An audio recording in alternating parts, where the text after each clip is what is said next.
at some point. For about 10 years, I moved to the UK. I had postdoc position as an assistant professor in the UK, but I always still had like a side hustle or consulting in business Yeah. outside. And so after a number of years of doing both, I then was like, actually, I'm going to flip the switch a bit. And yeah, so I've always had that, sort of dual career. And then it was when I was teaching entrepreneurship in undergraduate classes, and I started to see students were getting younger and younger, Mm. exploring and interested in entrepreneurship. And I was being asked to talk at high schools Yeah. and middle schools. And that's when I was like, hang on a minute. This is when they come to us at university level around design thinking and entrepreneurship and innovation.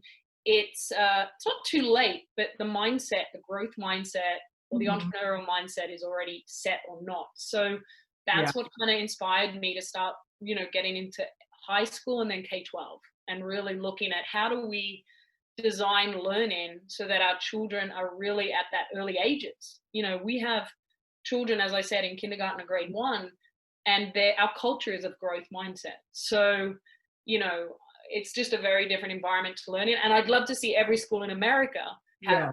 similar culture to what our students have. And that's what we're looking at now.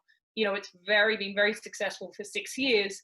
How do we now share how we do things so other schools cannot do it exactly the same, because no organization or school can do things the same, but how can they take what would suit them, or how can we learn from each other?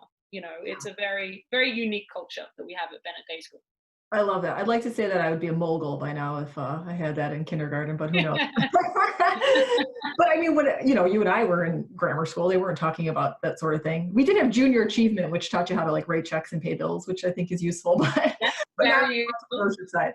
Yeah, well, fiscal literacy. It's like Yeah. by our students having to develop products and often just for our community, it's they learn the fiscal management of it, and what does it take to actually. The students came up with Miss Judd, who is one of our lead designers at the school, early childhood teacher.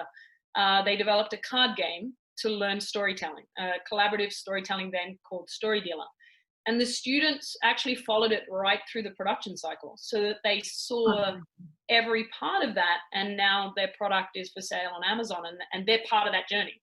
That's crazy, yeah. And it just gives them confidence no matter what they then go do. It's like I could pretty much do anything at this point. Yeah, I'm in first grade and I've developed a product that's on Amazon. yeah, very I've much so. done nothing with my life, Kelly. You've done lots of things.